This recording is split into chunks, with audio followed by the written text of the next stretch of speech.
My name is Hallie Caldwell, and I am a member of the Quad Education team. I want to thank you all for joining us for our webinar on securing strong letters of recommendation. We have two fantastic panelists here with us who are experts on this topic and counselors that work on our team and are incredible.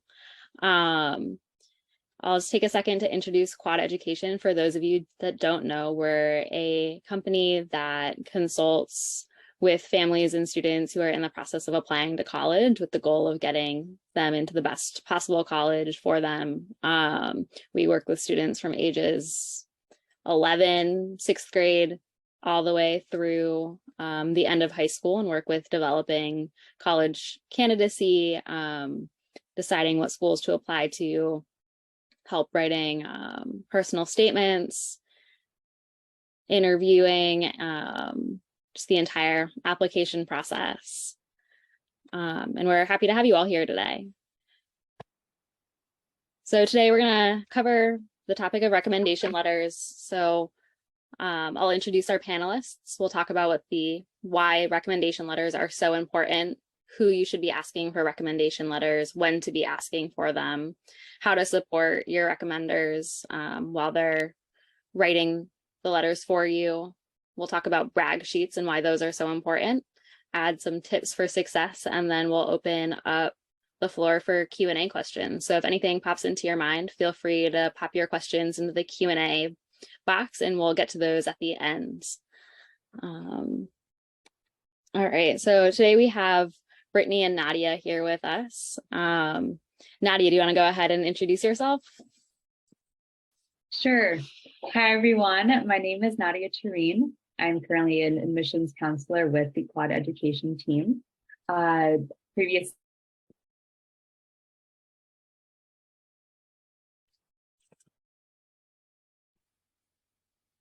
I went to the University of Pennsylvania for undergrad. I am for graduate studies in business. And in addition, I worked in consulting for a few years in New York, worked in philanthropy afterwards, and I'm currently in graduate school. So recently went through the admissions process on the other side, but currently at Harvard Business School and Harvard Kennedy School doing an MBA and Master's in Public Administration program. Happy to be here. Thanks so much, Nadia. Brittany, can you introduce yourself? Hi, everyone. Thanks for joining us tonight. My name is Brittany Vivena, and I am also an admissions counselor with Quad Education. I originally went to UC Berkeley and did my bachelor's in political science.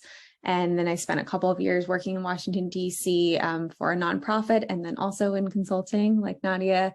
And I am currently a master's in public policy student at the Kennedy School. So I very much know what it's like to be going through the admissions process. And I became interested in supporting students after doing it kind of informally, ad hoc, just through word of mouth, and wanted to kind of make it a bigger part of my life. So really enjoy helping students and looking forward to hearing all of your questions today. Great. Thank you both so much for being here. Very excited to have you. All right, so we'll just dive right in, just talk about why recommendation letters are so important. Brittany, I think you want to take this? All right. Yeah. So letters of recommendation is really one of the pieces of your application that you don't have complete control over. And that is part of the why it's really important, because you have the opportunity to kind of help shape what it might look like. And since all of the other pieces of the application is something that's coming from you and you're writing it, this is that piece that helps to kind of validate all of the different things that you're putting in your application. So you're working on your essays, the different parts of your activities, all of the other kind of elements. And so the letters back up everything that you've written about yourself in the application. Something that you can also think about for letters of recommendation is that it helps build upon and uncover more of your character and skills. So whether that's your leadership skills, teamwork, ways in which you've been able to excel in classes, or even addressing some of the challenges that you've had. Your letters of rec is kind of a third-party perspective that can speak to your candidacy.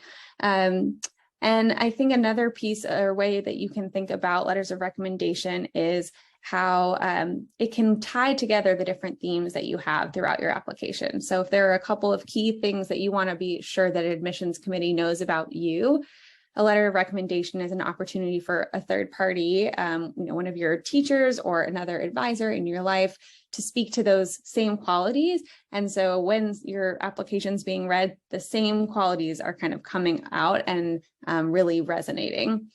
And then, knowing that you may have some gaps that you want to be able to address within your application, you can also use your letters of recommendation to address that. So we understand not every student has a spotless school record. So perhaps you received a poor grade in a junior biology course, but you made efforts to learn more about biology. You were able to improve in that class. You joined the biology club, expressed your interest. Maybe it would be strategic to have that teacher help address that gap and speak to how you overcame it and how that's not something that should be a concern in terms of your application.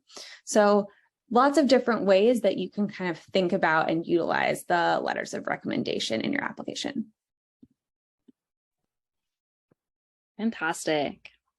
All right, we'll move on to who you should be asking for letters of recommendation. Nadia, can you talk a little bit about that? Yes, happy to. So the first recommendation we have is when you're thinking about who to ask, really look closely at the admissions requirements of the different schools you're interested in. Some schools will require a certain number of recs, maybe it's 2, maybe it's 3, maybe they have a maximum with some optional recommendations that you could submit. And then maybe they even have requirements on which types of teachers, or maybe you're applying to a STEM heavy program and they require having a letter from a science or math teacher. So you just want to really look very closely at what the schools are asking for. I know a lot of applicants will have an Excel spreadsheet or a Google sheet where they write out, especially if they're applying to 10 or more schools, to really track all of that information. So definitely recommend doing that and going through all the requirements very carefully. Second, when thinking, more qualitatively about which people would be best, teachers are almost always the best option. Especially, you've been in high school for 3-4 years. They want to know the people who are interacting with you on a very, day-to-day basis, what they have to say about your academic and personal achievements.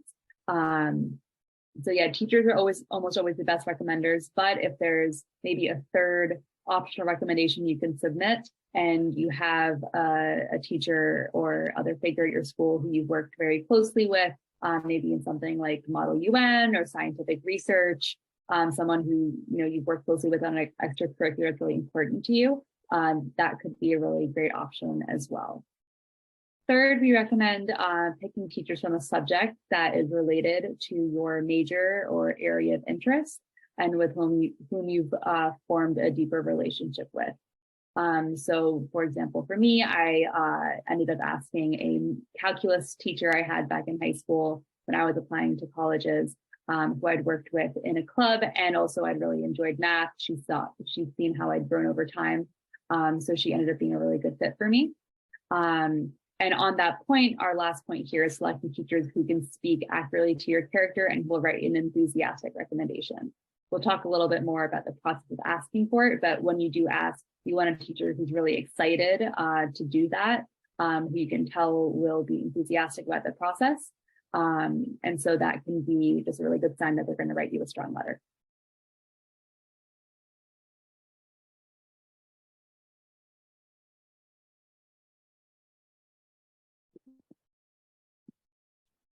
All right, let's talk about a couple other potential recommenders if you need someone other than teachers. Yeah, happy to add some more detail here. So some colleges may require or request letters from a guidance counselor or their college counselor at your school. And this could be challenging depending on what your school is like, whether it's very large, many students and fewer counselors, whether that ratio isn't really great, or if maybe you're just meeting that counselor now as you're a senior. But so, given that those could be challenges, we recommend getting to know your guidance counselor as soon as possible, setting up meetings with them on junior or senior year and kind of explaining your background, what you're excited about in college, and really build that relationship as early on as possible. So the second point here, I mentioned this, but volunteer work supervisors, coaches can be other great resources or sources of recommendations if they're people who you've worked very closely with. And keep in mind, they're not going to be able to speak to your academic aptitude, which is really what colleges are prioritizing. But if they are able to speak to your character outside of the classroom, these can make really great additional letters. And this also applies to extracurricular activities like researcher, model UN advisor, guitar teacher, really thinking about which activities are really important to you and you're going to be talking about in other parts of your application. And thinking about the holistic view of what you will look like as a prospective student. All right. Brittany, can you tell us a little bit about when you should be asking for letters of recommendation? Yes, as soon as you can.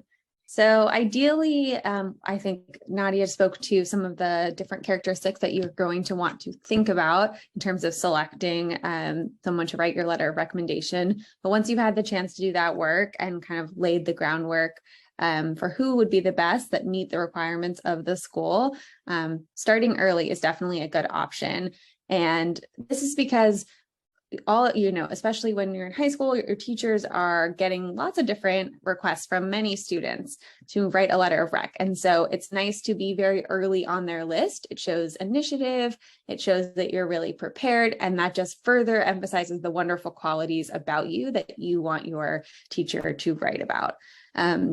So often we see that students may want to wait until they've had a chance to write their letter, to write their personal statement, to put together their brag sheets or their, other kinds of materials before they ask. But we would recommend asking early and then following up. So you can certainly start by just saying that I would really, I think that you would be a really great person to speak to my characteristics.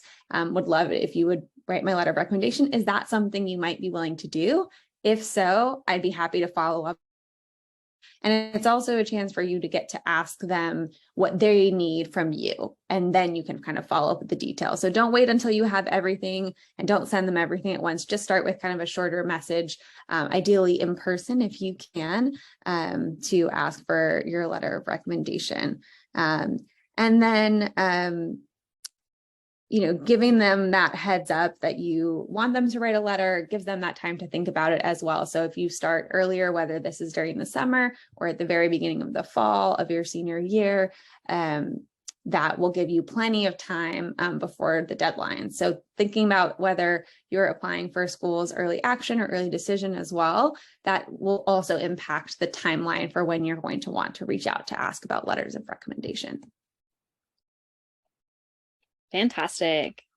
Now that we've talked about who you should be asking and when, let's talk a little bit about how to interact with the teachers, counselors, coaches that you may be asking for.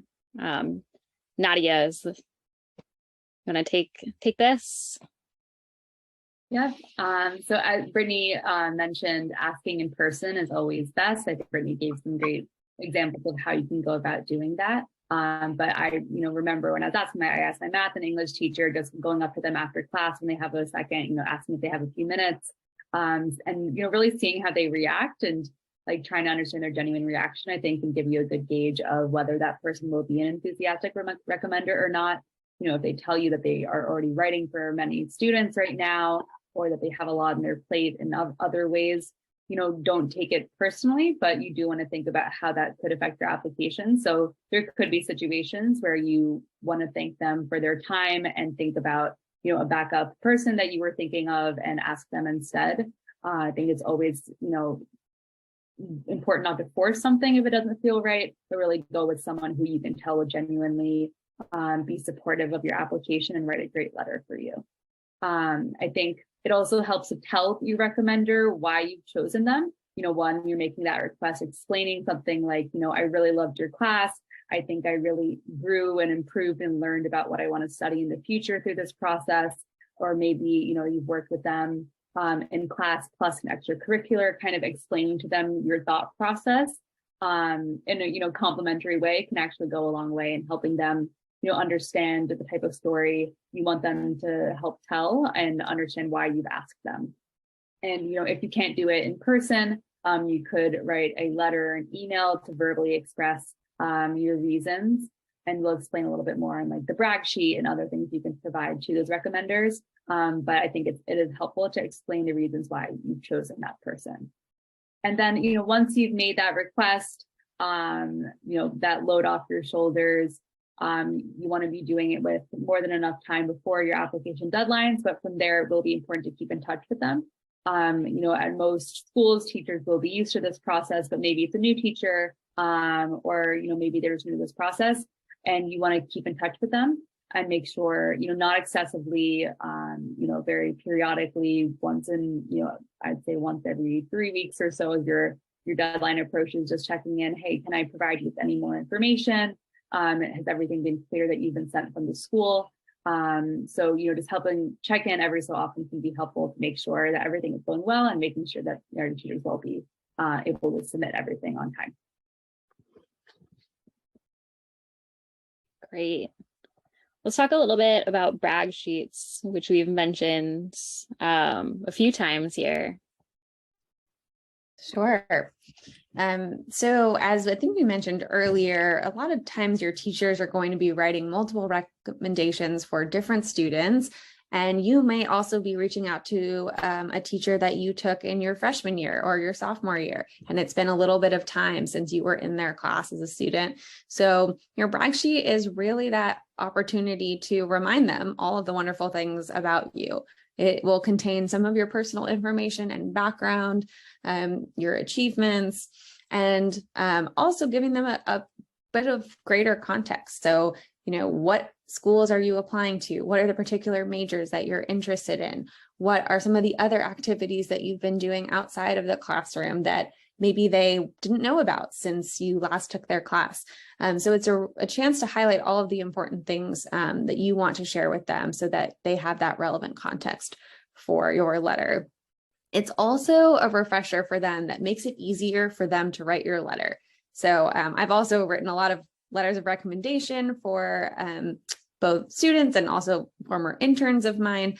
And sometimes when someone asks you to write a letter, you can't remember all of the very specific details about them. You know that they were fantastic. You have a few highline things, but having that brag sheet really helps refresh your memory, and it's going to make their lives a lot easier, which is definitely something that you want to do. And then I think the third piece is, we talked a little bit earlier in the presentation about how you can use your letters of recommendation strategically to supplement your application, to help either convey a story and kind of weave together a theme that you're trying to share about yourself, or to help fill a gap that you might have in your application. So you should use your brag sheet to be thoughtful about what you really want to make sure that that person conveys. Ultimately, it's up to your teacher or whoever is writing your letter of recommendation and their discretion on what they want to include. But that really gives you an opportunity to say, maybe you did fantastic in a physics class and then you went off and entered a robotics competition afterwards. And that's something you really want to highlight. Or maybe you want to talk about the leadership that you've taken both inside and outside the classroom, or your creativity. So whatever it is that you want to share about yourself and how that kind of fits in with your personal narrative, the brag sheet's an opportunity to help convey that to the person who's writing your letter of recommendation.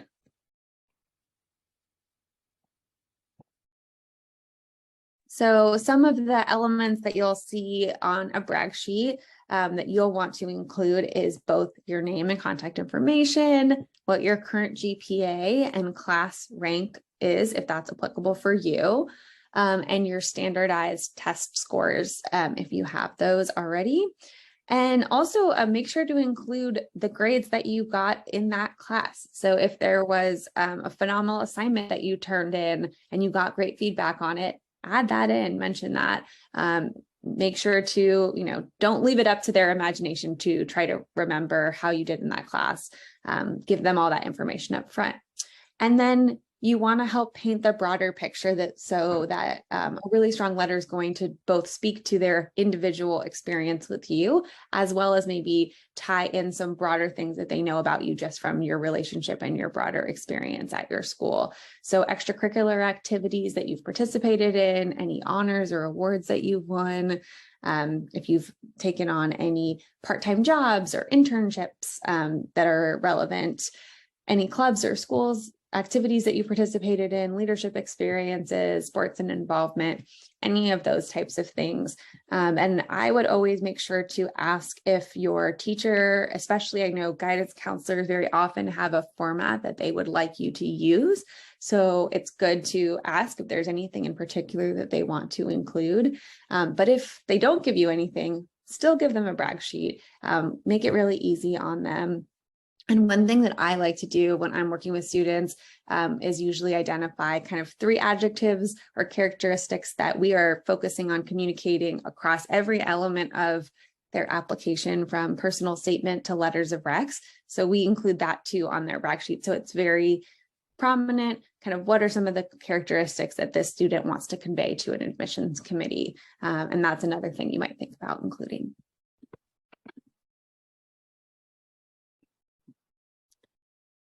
And I think I got a little ahead of the slides, but yeah, so I talked about the 2 or 3 characteristics you want portrayed in your letter.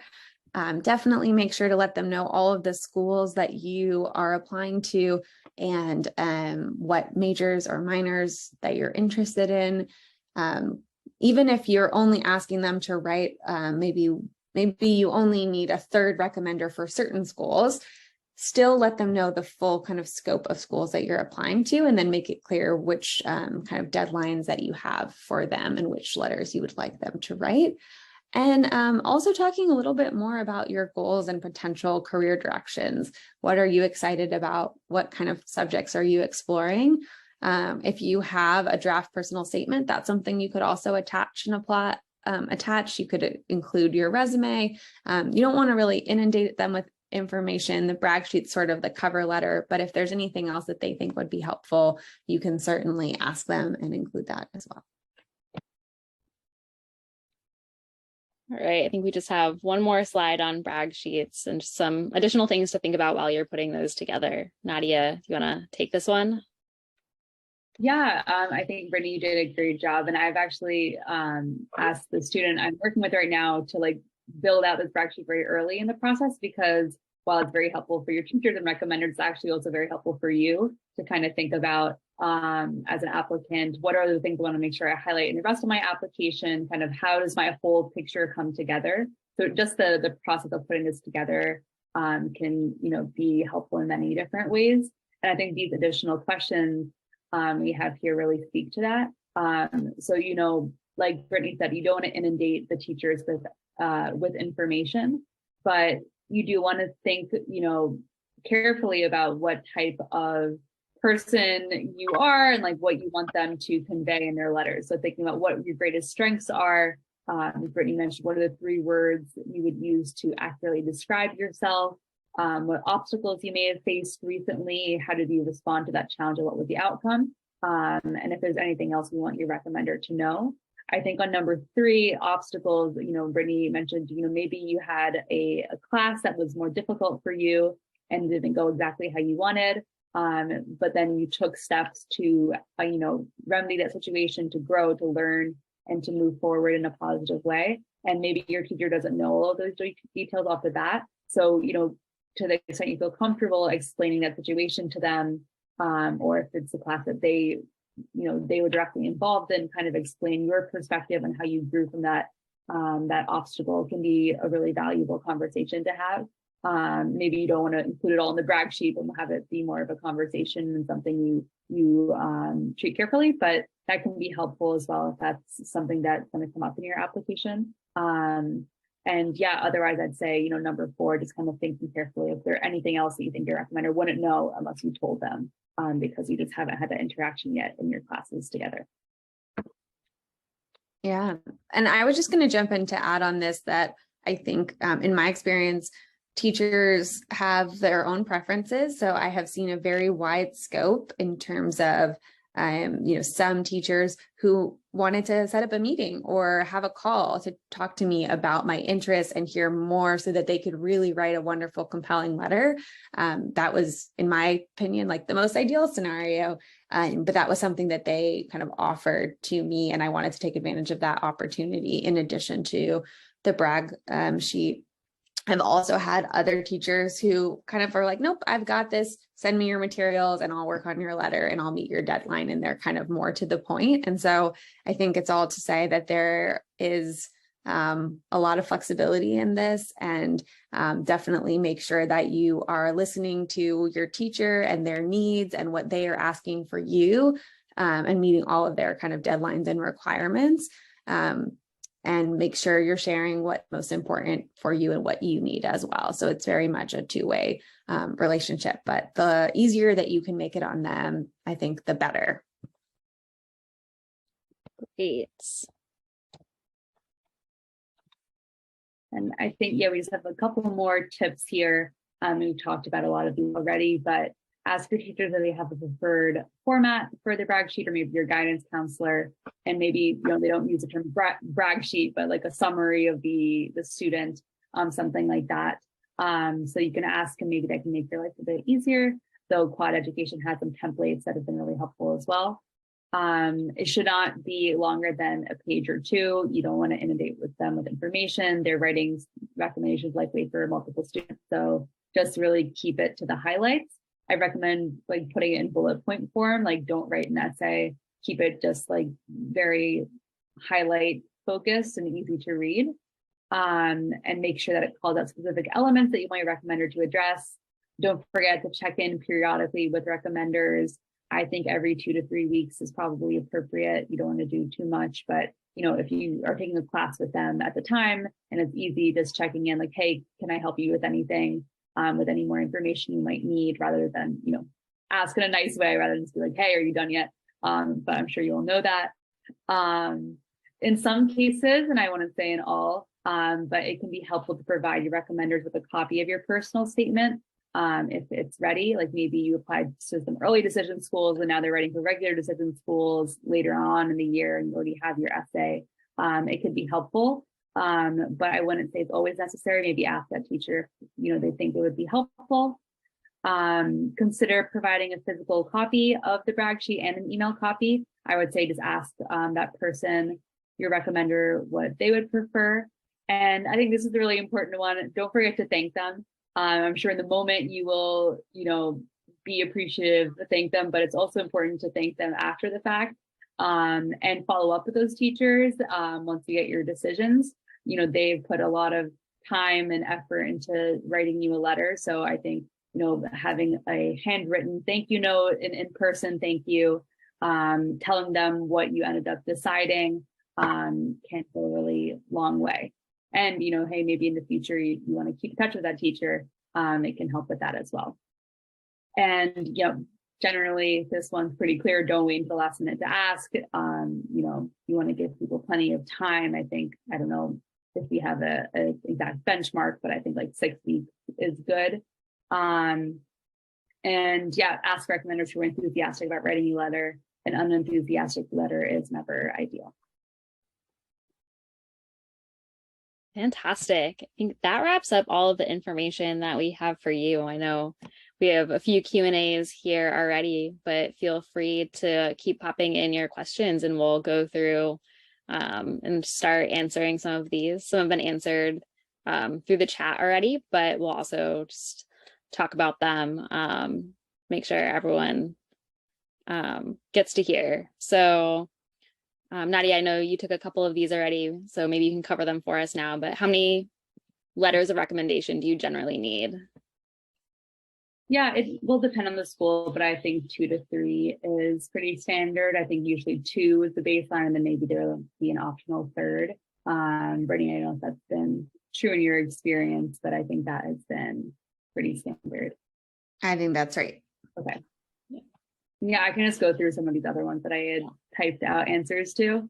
So how can you find out the number of letters of recommendation a school requires and how many is ideal? We went through that, but if you're not sure you want to apply to a school yet and you don't have like your application login info yet, if you usually go to their main admissions page, they'll have that information where they have like the number of essays and the prompts that you need to fill out. They'll usually be there pretty clearly. I'll go through these, and then Brittany, if you want to go through the ones that are open. But Sure. the other ones I answered, is it more important to ask a teacher who's connected to your major area of interest or one that knows you really well? I think this can be a case-by-case thing. But I would say someone who knows you really well is what I would prioritize. Maybe you're really passionate about studying science and biology, but this is an English teacher. Maybe you could talk to them in the brag sheet process or one-on-one conversation and just explain, like, I really loved your class. I know you know me really well. I do want to pursue STEM subjects in college, but this is what I think, our experience together shows why I would be strong at that, or this is just like my general career interest. Just because they're an English teacher doesn't mean they cannot write about your interest in science. They're not going to know your experience in a classroom in a science subject, but they can still kind of write about who you are as a person. So I think I would lean that way, but it can depend on like the type of program that you're applying to. Yeah, I was just going to add to that to say, like, that was I asked an English teacher that I had taken, I think, in my sophomore year. And then during my senior year, I was like a teaching assistant for her in one of my free periods. So I had just gotten to know her really well. And even though I did not major in English, I focused on more of the social sciences. She knew me well. She knew me kind of inside and outside of the classroom. And I felt confident that she would write a really strong letter because of our relationship. And she spoke to, I think, different aspects of my both academic achievements as well as how I was involved kind of inside and outside of the classroom. So I don't think it has to be someone that's in your major area of interest. But that being said, if it's something that has no connection to what you're interested in at all, or, if there's a way to make that alignment, go for it. But don't feel like if you don't have that's a big problem. I'll go through this last one here on the ones answered. At what grade level do the students start building up a relationship with teachers to ask for letters of recommendation? We didn't touch on this too much, but generally, given that you're in 12th grade by the time you're asking for these letters, if there's a teacher who you had in 9th grade and never again after that, maybe they're not the best choice. I think that a teacher who maybe has been with you for all 3 or 4 years of high school, or has taught you recently, can be important. So while it's always valuable to have strong relationships with teachers, if that teacher is not necessarily going to teach you again in the future and you're in 9th grade, maybe think about having a teacher that will come later in your high school career so that they can really speak to you. From when you're a freshman in high school to when you're a senior in high school, you change a lot. Your interests change. Your view of college changes. So you want someone who can kind of capture that in a letter. Awesome. Thanks, Definitely. Nadia. Sorry, Brittany, did you have something to add there? No, I was looking at the some of the open questions that I could answer. All right. Go for it. So this one is it a good idea to send optional letters of rec, and by whom? So I think that the way that I understand how most colleges think about a third optional letter of recommendation, which is what I think you're referring to, is that you should include it if it's going to offer a unique and different perspective that is missing otherwise from your application. So if you feel like with 2 letters of recommendation and your essays, your activities, and all the other components that you're submitting, you really have a very holistic picture of who you are, I don't think it's necessary to send a third letter of recommendation. However, let's say, and this is like an example that I had, I participated in California Youth in Government program. It was a very significant part of my high school experience. It was something that was not affiliated with my high school, but my advisor was a teacher at another school because it was run through the YMCA. And because it was something I took leadership in, it had an academic component because it was very kind of focused on, it's very similar to kind of model UN, but it was focused on the state and local level. I thought that person would provide a lot of really interesting insight into who I am. And since I was looking to go into political science, it made a lot of sense to ask that person to provide a letter of recommendation. I still had my primary letters be people that I had taken classes with from my high school, but that was a way to show a different perspective about me that I felt was missing from my application. But I would say it's not at all necessary. And you want to think about it thoughtfully because similar to the brag sheet, you want to keep your applications short and succinct. So providing unnecessary materials that isn't providing value is not always the best use of someone's time. But if you think that it will provide value, that's definitely something to think about. So that's my take. And I'm not sure if Nadia has a different take too, because I think everyone has their own perspectives on the application process. Yeah, I would agree. I think I'm trying to remember exactly what I did in high school. It was a while ago, but I know I did definitely ask an English teacher and a math teacher for my main recommendations. I was very involved in one extracurricular, which was a club I had started, which was around girls' education in different countries. And it was like working with a nonprofit. And I had a previous Spanish teacher who was the advisor for that club, who had worked with really closely. And I think I might have asked her for an optional letter. It might have been more for scholarship applications than actual college applications, because to Brittany's point, don't want to provide too much information. So I'd say like maybe it's not for every school. Maybe it's a school where like that additional recommendation would fit in really strongly with that specific program you're applying to. But yeah, I think that's a great point of Brittany put it, of like thinking about what information would add value, and if it doesn't, don't put too much in your application that you don't need. Awesome. All right. The next question is, what's the minimum time frame to give a teacher so that they can complete recommendations before the deadline? This is a super important question. So I would say 2 to 3 months is how much time you should ideally be giving your teachers so that they can write your letters of recommendation. The more, the better. So even if it's having a quick conversation at the end of your junior year to say, hey, I'm starting to think ahead on letters of recommendation. I know this is early, but I'm just wondering if you might be willing to write a letter, and you can follow up with them later. But then I think on the flip side of that, sometimes you may, not be able to have start as early as you would like.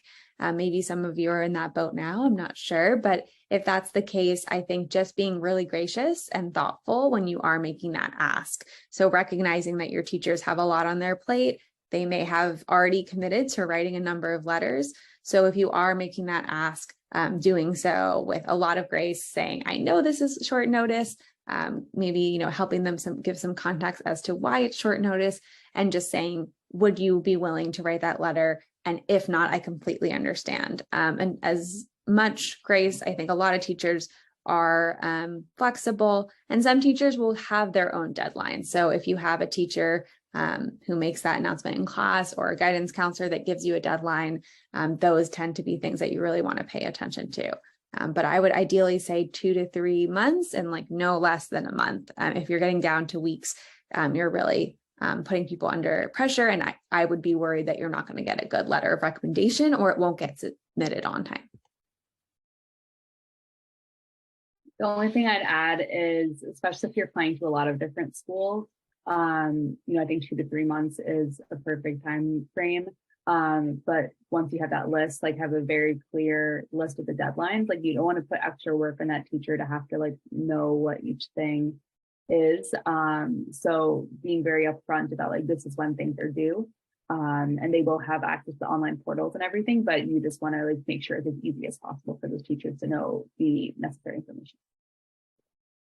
Yeah, I think that's right. And also, if you already have had a teacher write a letter of rec, and then you need to add an additional school on a shorter notice, that's a much easier ask to ask on shorter notice than writing an original letter in the first place. So sometimes you might change your list of schools and need an additional school, maybe before the regular admissions deadline. And those are certainly things that teachers, I think, understand. Another question I'm seeing is, do the letters go directly to the school, or do I see them first? Nadia, do you want to take that one? Yeah, I was actually just going to answer this one. So you will not see them first. I mean, maybe there could be some situation where a teacher will say, like, do you want to read it? But I don't think that's very common. There's actually like a whole law about this. I don't know the exact name of it, but you have to like sign something in the application that whether you want to maintain or give up the right to read those letters in the future.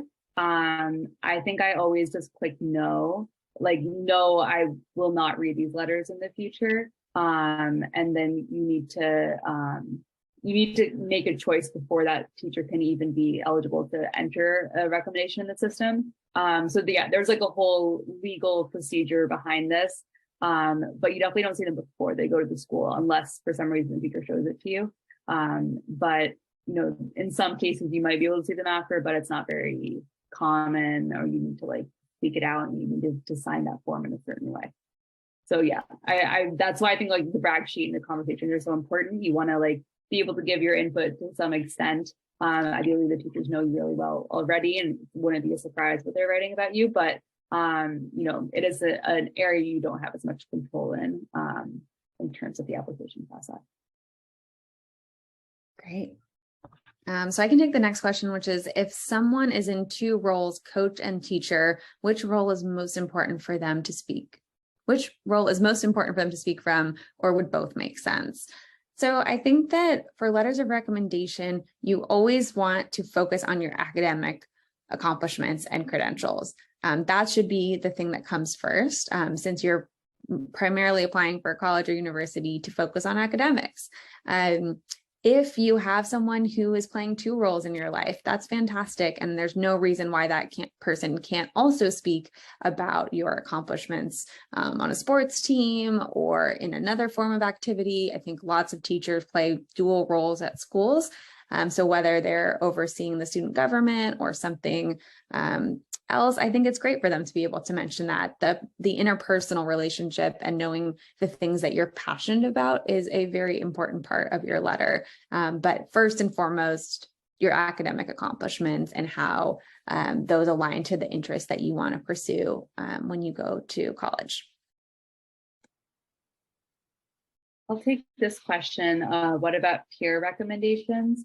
I have not seen this on undergrad side. I know some like business schools might ask for it, but unless a school is very explicit in asking for a peer recommendation, they're looking for teachers or guidance counselors or whatever. So I have not seen that at the undergrad application level. Definitely I wouldn't, think, okay, this is where I'm going to be creative.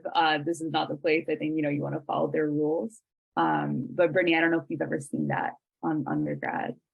I have not. So, and I think that unless some school states otherwise, like the most important thing here is to really understand what the school is asking for and read through all their requirements in detail, and they will tell you what they're looking for. So I haven't personally seen a peer letter of rec. This next question is about how to thank your recommender and if it's appropriate to give a small gift.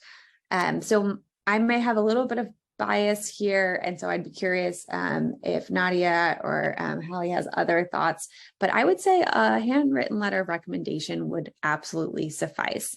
If you wanted to get someone something very small, like a small bar of chocolate or candy or something very like small, edible, something like that, I think that would be totally fine, but I would avoid any excessive gifts. I think that might give the wrong impression. There are usually a lot of rules around gift giving in universities, in the workplace, and wanting to avoid any undue influence that you're giving someone. So I would say just stick to a thank you note that's handwritten and just expressing your gratitude that way. But I'm curious if others have different thoughts on this question. Yeah, I did like a handwritten thank you note and maybe like a very small, like a mug or like a chocolate, like very small. Teachers understand you're not going to give them a big gift. Like they would also probably like not want that. You're their student. So I think just like something genuine. I think also just like telling them like, hey, thank you so much. Like your letter made a huge difference for me. it's not just for your life. So I think you want to, be very genuine in your thank you, but definitely don't go over the top or anything. I can answer another one. There's a new question. How do letters get attached to your application if you don't see it through your guidance counselor? So I know it works this way for grad school. I think it's the same for undergrad, but you put in your teachers' names into the application and their email address, and then they get a link directly from the school. So there's no need for you to do anything beyond that step. You just need to give their basic information, and then it all goes through a process where they interact directly with the school. In some cases, I think your guidance counselor may facilitate, but I think, in most cases, your application information will then allow the schools to contact those teachers directly.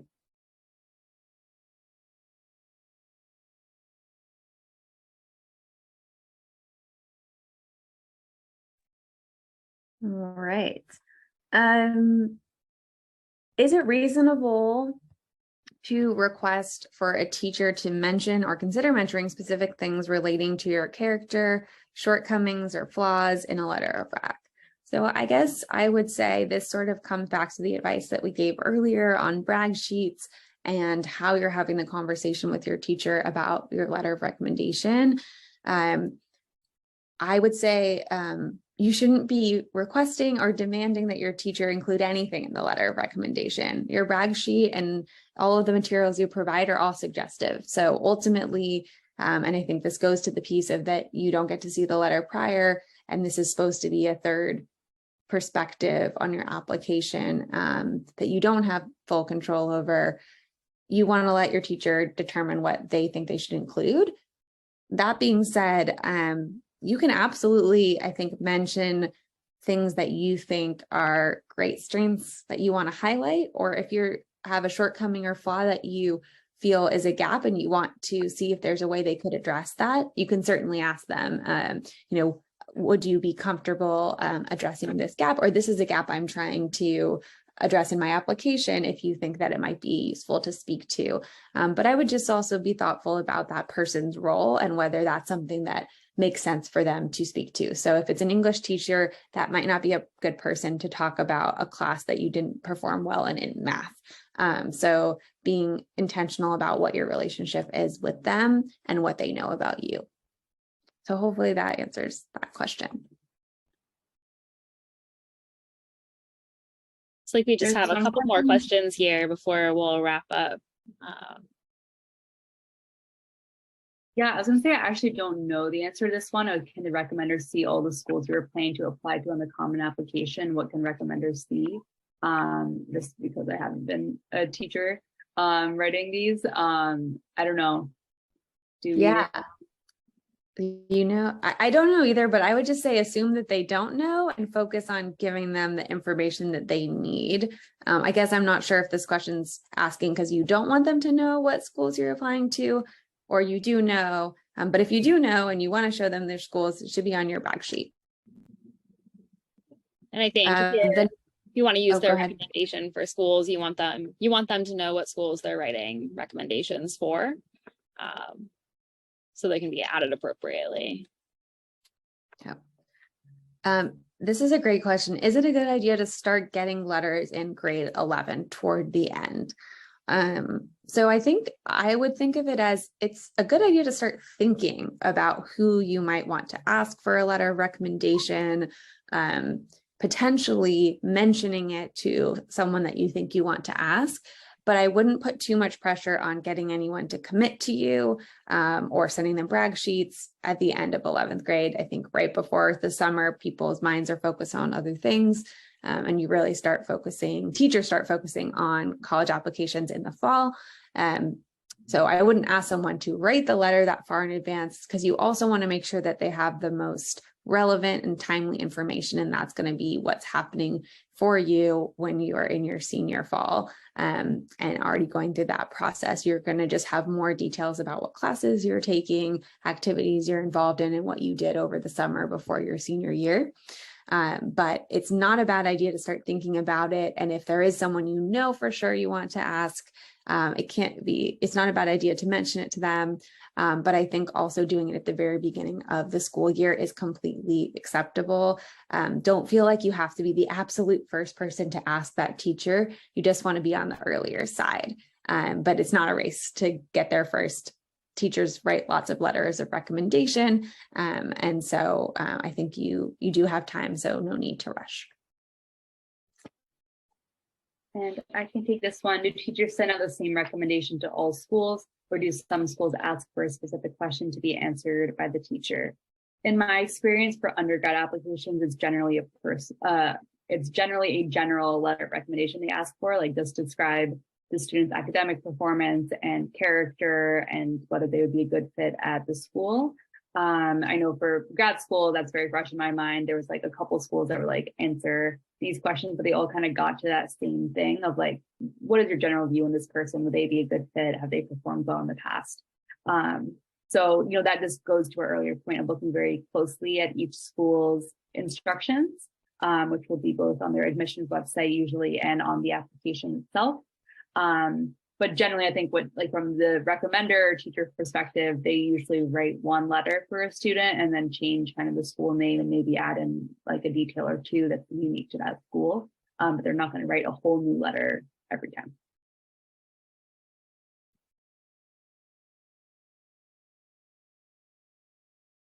Fantastic.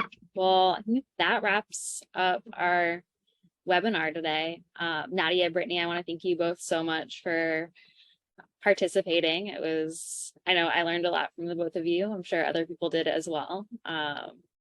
And to all of our participants, we'll be sending out an email in the next day or two that will have a recording of this webinar so you can access it later. And just want to say thank you all for joining us. If you want to find out more about quad education, you can submit a form on our website and someone will be in touch. You can set up a meeting, send us an email. We're happy to answer questions and continue working with you. Just two last quick questions. The Q&A responses should be in the recording, but doesn't hurt to screenshot them quickly before we end. I'll give you a couple seconds to do that. And then just one more question before we go, either Nadia or Brittany, do colleges contact recommenders after the application deadline or before for letters of recommendation? So the way that I have most often seen it is that when you go in to fill out your application, there's going to be a form for you to put in the name of the person and their email address. And so when you hit submit on that, that will send an email to the person who can then submit their letter, and they need to submit it before the deadline. So the same deadline that you have for the application. So I believe that's how it works for most schools, but Nadia, let me know if you've seen it done differently. No, I've seen it done that way. Like maybe there could be a case where they haven't heard from a teacher and then the school would reach out directly to that teacher, like, hey, is everything okay? Do you need any help with anything? But that's kind of the scenario you want to avoid. But teachers will be getting like information well before the deadline. And then I think letters, if you're using the Common App, the letters are going out through that Common App to the schools through that process that Brittany and Nadia just mentioned.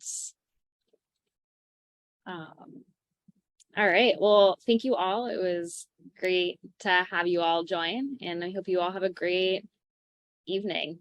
Thanks so much. Thank you.